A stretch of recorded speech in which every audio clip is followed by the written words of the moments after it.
गौरां दैसा सेराव 29 लेन्डमार्क रिजर्ट मुंनि गोदान रिजर्ट बेखेवदों।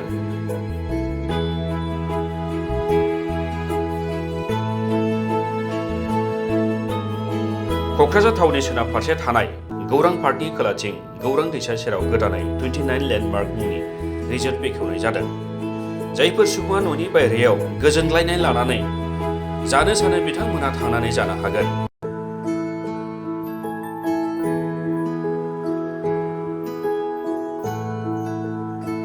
बे रिजर्टआव गोबां रोखोमनि जानाय लोंनायनि राहानि खाबुजों लोगोसे उन्दै गिदिर गेलेनाय, दुगैनायनि फुख्रि, जोनोम सान फालिनाय आरो हाबा खुंनो हानाय हल बायदि खाबुफोरखौ मोननो हागोन।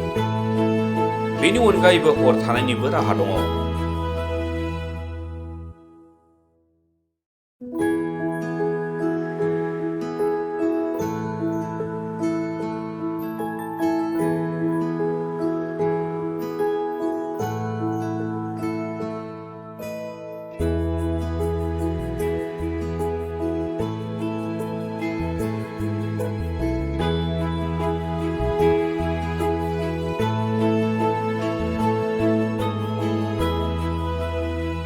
बे जोंनि मोनसे फेमिलि प्रजेक्टमोन। ओमफ्राय जों बेखौहाय लास्ट 5 इयार्ससिम जोङो खस्थ' खालाममावदों आरो 2022 जों बे प्लेनखौ जों स्टार्ट खालामदों। मानि थाखाय जोंना बे मोनसे जोंनि बे लेन्डमोन आरो प्राइभेट प्रपार्टि। थ' जों बेहाय गोदोनिफ्रायनो जोङो मोनसे एम खामोन कि जों माबा खालायथारगोन आरो क'क्राझारावहाय लाइक क'क्राझारनि मोनसे ग्र'इं स्टेट सिटि ओमफ्राय जों आवगायनो लुबैथारदों। जोंबो लाइक नाम्बार 1 जोंहाबो आवगायनो लुबैदों आरो एन्ड आवार फेमिलि, आंनि मम, आंनि डेड, आंनि ब्रादार, जों साब्रैया जोंहा बे प्रजेक्टखौ जों आवगायहोदों। ओमफ्राय विच इज कल्ड 29 लेन्डमार्क। ओमफ्राय बे गौरां सिटुएटेड। ओमफ्राय बे मोनसे जोंनि बे मोनसे फेमिलिनि माबा जाहैबाय आर्ट मास्टारपिस।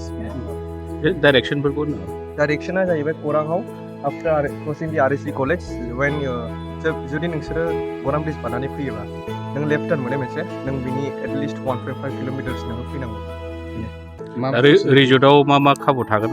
रिजर्टआ जाहैबाय बेहाय मोनथाम केबिन दं लेफ्ट साइडआवहाय।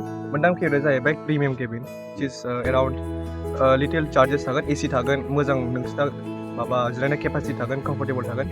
ओमफ्राय राइटआव जाहैबाय मोनसे जोंना स्टेन्डार्ड, बाहाय फेन थागोन एन्ड अलसो सेम एकमडेसन थागोन।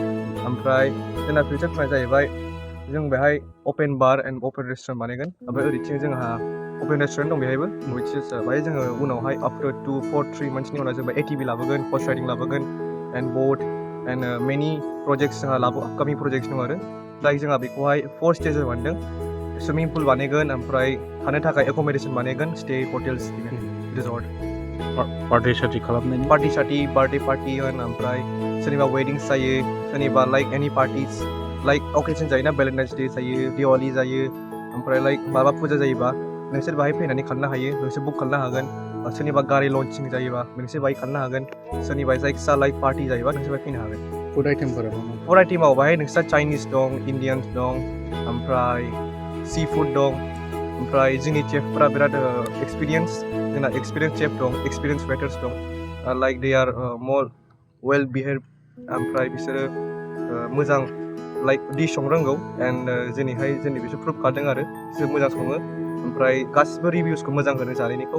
ओमफ्राय आइ होप जोंनि कास्टमार्सफ्रा बेखौहाय आरो मोजांसिन होगोन। बेनो टाइम टेबोल दं नामा? टाइम लिमिटआ दाबो जों एप्रक्सिमेटलि होननो हाया, बाट फ्रम मर्निं 10निफ्राय मोनानि 10सिम माबा 11सिम।